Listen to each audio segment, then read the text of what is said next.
Hi there, if you want to learn how to create sound effects, then you're in the right place.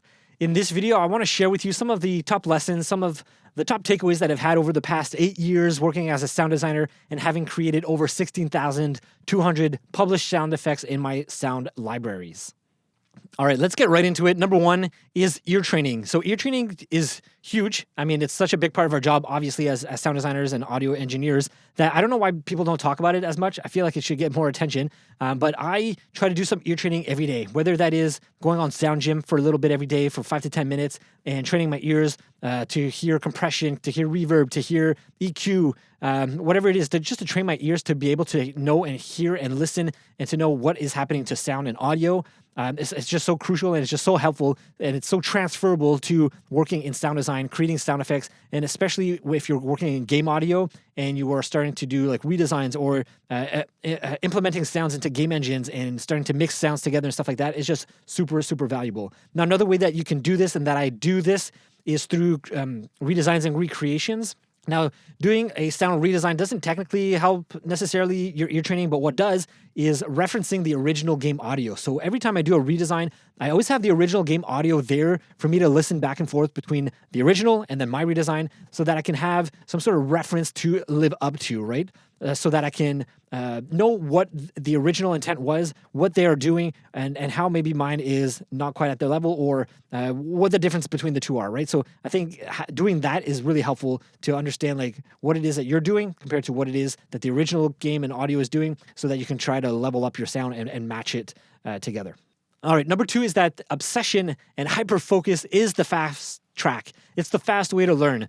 So I've heard some of my students and some people that reach out to me often say, you know, like they'll do a redesign or they'll create some sort of sound effect and they'll create maybe 2 or 3 versions of a sound and they'll ask, you know, like how is that good enough? Is that what do you normally do? And it's kind of funny because like normally when I am hyper focusing on a certain type of sound that I really want to learn how to create, I will go and I will create like 1,000 sounds of that, right? It's not just a one-day thing where I spend a day on and try to make a sound. It's like I will spend a month, 2 months, 3 months, sometimes even to just hyper-focus on one type of sound that I really want to learn and create. And I'll just create it over and over again in different ways, in different styles, using different recordings and different processing, right? And just really hyper-focusing and obsessing on that one kind of sound effect really helps me to analyze the little detail, the minute details and things that actually help to make that sound come to life. And I do believe that the more feedback loops you get on a system, the faster you learn, which actually leads to number 3, which is the shorter the feedback loop, the more often you can get that feedback going,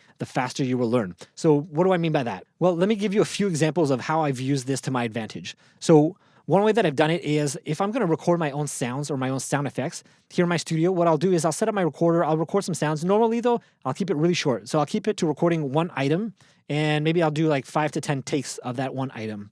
And then what I'll do is immediately I'll bring it to my computer, listen to it from my computer through my speakers, and maybe I'll even edit it a bit or design it a little bit so that I can see, is it useful? How did it turn out? Is it actually usable? And then once I've done that, then I'll go back and do it again, right? And I do that over and over again so that I get more and more feedback loops. So I know what works. I know how to set up my microphone. I know where to put my microphone. I know what position, everything else like that's around recording sound effects here in my studio. I learn really quickly to know what works best. Now, another way that I've applied this in my work and that I often suggest to other people to do and to some of my students to do as well is that when you're starting out, you know, and you're doing redesigns, I highly suggest doing redesigns because it helps you build your sound design skills. But when you're doing redesigns and you're just starting out, only do redesigns for one sound that is no longer than, 3 to 5 seconds. So it's like one sound, 3 to 5 seconds, and that's it. And the reason for that is part of this point is that it shortens the feedback loop. So the more of these that you can do, the more feedback you get, the better you can increase your skill and just go through more sounds faster and just get better faster. All right, number 4 is that your tools matter. And you might be thinking like, yeah, obviously. But what I mean by that is that there is something to be said about starting off with what you have, like whether that is the microphone on your phone, on your recorder, on your handheld recorder, or what it is that you might have that you're using to record sounds to start off with, that is great. But at some point, your tools actually do matter. The higher end microphones do sound better or work better. The higher end recorder do have less noise in them, right? Less self noise. So you can record quieter things. So the tools that you use matter. The same thing goes with like different plugins. Like if you're just using, for example, the stock plugins inside of Reaper, they're great. They'll get you going.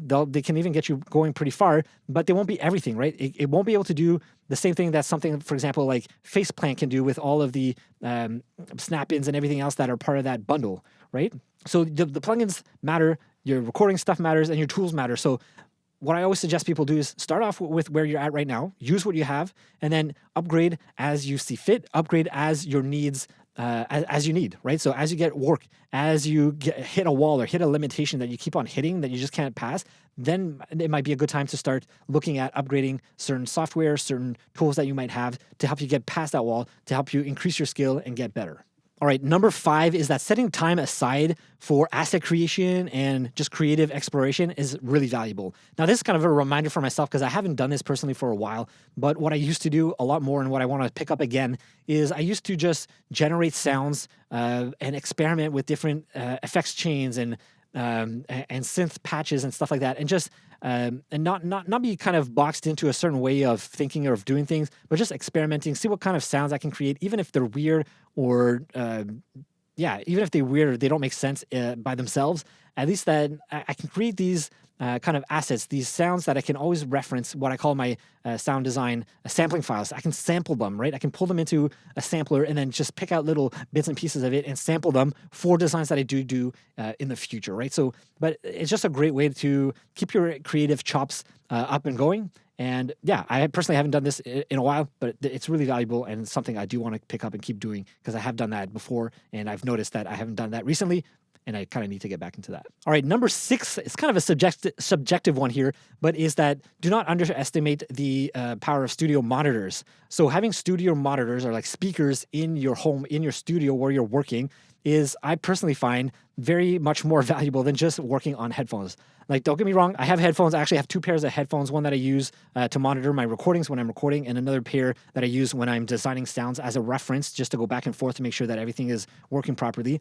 But most of the time, like 90% of my work is always done on my 2 studio monitors here, just because there's nothing that can quite replicate having the sounds coming out of those. Like the stereo field is a lot wider, it's a lot clearer, and the depth of the sound is clearer, and just the sound being reproduced by these larger speakers is a lot more realistic than coming through headphones. Personally, I find. So I have a hard time. If I was just using headphones, I wouldn't find it as easy, but studio monitors, super, super valuable. So when you're starting out, like most people will just buy headphones because they're so much cheaper, which is true. But if you can ever upgrade to studio monitors, makes a very, very big difference. All right, number 7 is to use SoundID by Sonarworks. Now, I am very particular about that company just because that's what I use. But if there's another company that does what they do, I just don't know about it. That's why I always refer people to Sonarworks, because I know that what they do, what they create with their SoundID reference software is super valuable. So I used this probably for the first time, I don't know, maybe 4 or 5 years ago, something like that. And what I noticed as soon as I started using it is that like my ability to hear changes that I was making and just mixes just went like straight up overnight, just like that. It's like, it's really weird that a piece of software can actually make you like better just like that. Most things, there's kind of a learning curve. But what this software does is it basically flattens out anything that you hear coming out of your speakers. So whatever mix that you do, that you think you're doing in your room, it actually does translate to other speakers out in the world, whether it's in your car, on a stereo system, or in somebody else's studio. They just translate better the way that you intended them to translate, right? And there's not many other software, at least none that I know of, that can do what they do. So I always recommend people to do that because like if you're getting a job and you're going to start sending work to clients, like it might sound good to you, but as soon as you send it to somebody else, it's not going to sound the same. It's not going to sound as good, right? And sometimes it's very drastic. It's like really not as good. It's like really not good at all, actually. So it actually makes that big of a difference. If you're going to be professional, if you want to do this professionally, get paid for your work, I highly, highly suggest SoundID reference. So I am an affiliate for SoundID and for Sonarworks, but I'm not saying that these things because I am. Like, I don't even have the best treated room in here. I don't have the best studio monitors. But I do know that whenever I take off SoundID off of my computer, just my mix suffers and my sounds suffer. All right, number 8 is that speed is money. Whether that is speed as in like you are learning skills faster, which means you can design faster, which means you can deliver faster. that is worth a lot of money right there. So if you can always do things that help you be faster, for example, learning hotkeys and assigning hotkeys to commands that you have in your DAW, especially things that you do repetitively every day, those should always be on hotkeys. What I use is the Elgato Stream Deck, and I use that absolutely every day. That speeds up my workflow like crazy, especially when you can do you can start to bundle different hotkeys together in sequence. You can't compare. You can't. If someone knows their hotkeys and has something like a Stream Deck, they will definitely.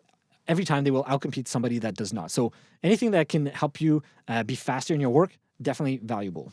All right, number 9 is to know and practice and do the entire sound design workflow. What do I mean by that? I mean, learn how to record sounds, learn how to edit your sounds, remove noise, learn how to design sounds, processing, effects, adding effects, learn how to export your sounds, the entire effects chain from beginning, from recording your sounds all the way to the end to exporting them and having them being game asset ready to be imported into Wise or Unreal. Know the entire spectrum, because that is going to be super valuable and it'll make you more valuable as a sound designer. So this is something I learned from Jason Cushing at Soundmorph, the co-founder of Soundmorph. He had mentioned that to me a few years ago when I reached out to him, and I've kind of applied that, and I 100% agree with him saying that and what he said when he told me that, because just being able to record your own sounds and design them doesn't mean that you have to do that all the time, but having the ability to do that, the skill to do that, is just going to make you a better sound designer. All right, number 10, this is kind of a personal one for me, but it is to keep your third-party sound effect libraries for when you're on a tight budget or you're on a tight deadline, or there are sounds that you need that you just can't record yourself, right? So stuff like large crowds or wild animals and stuff like that. But for everything else, you should always try to, or at least this is my kind of philosophy, is that I always want to try to at least record the sounds from scratch if I can. If not, I'll at least try to record one layer from scratch, right? Whether that is adding whatever, let's say you do an explosion sound, adding some sort of kick or punch layer that I've recorded from scratch, or some sort of metal sound that I want to put in there from scratch, right? So it's never just taking third-party sound libraries and kind of designing with only that, but always kind of have your own sounds, your own elements, and kind of goes into the previous points that I've made before, where you set aside a bit of time every day or every week to create your own assets and just be creatively experimenting with stuff. Those sound files that you experiment with, use that in your designs, right? That is going to help to make your sounds unique to you and your process unique to you. All right, number 11, let's cap off this video here, because I could probably keep on going, and maybe I'll make a future one if you're interested. But number 11 is to always invest money where it'll improve the quality of your work or the speed of your work. So this kind of goes with a previous number. I think it was number 8 that I said, where speed is money. But always be willing to invest in, especially if you're going to do this professionally, be willing to invest in anything that will improve the quality of your work and the speed of your work, because people will always pay for that. People will always want top quality, and they will always want things faster. It's just something that will always be valuable and always worth money. And if you invest now, you can always think of it as an investment. Exactly what I said. If you're spending $100 now on whatever, a microphone or something, that $100 is something you're going to use for this year, next year, and every year after that. So really, it's if it helps to think about it, think about it in terms of months or days or years is how I like to think about it. If I'm going to buy $1,000 microphone, well, that $1,000 microphone, I know I'm going to use for the next 10 years. So it's just $100 a year, which is less than $10 a month, really, that I'm doing, but it's just upfront, but it's going to last me forever. That quality is going to be there forever from that microphone, and it's going to expand my skill and my abilities for that long, right? So I always like to think long range, long term, and anything that can help me increase my speed and my quality, I will be willing to invest in. Oh, I should probably give one last tip and this is something I always like to do, is I always like to carry on me my handheld recorder. I always have it in a little pouch on me. Actually, let me show you.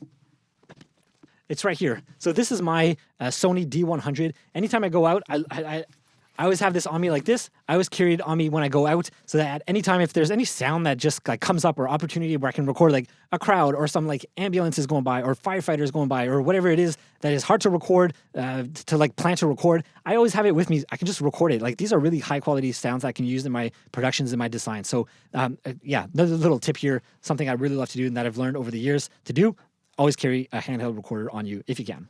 All right, so I hope you found this video useful and valuable. If there's something I missed, if you have questions about any of them that I had, leave them down below in the comments, and I'll do my best to answer them. And if you want to see part 2 of this video, let me know as well, because like I said, there's so many different things that I've learned that it's hard to compress all into one nice compact video here for you. And also, if you are a working video game sound designer, working on a game, I invite you to check out my Everything subscription bundle, where I have all the sound effects that I've ever created all inside of that bundle. And you also have access to any future sound packs that I release. You get first access to it as soon as they come out. So if you're interested in checking that out and having that as part of your library, as part of the sounds that you're going to use in your work, check it out. I'll have a link in the description below. And I think that's it for now. Thanks for watching all the way to the end. I'll see you in the next video. Bye.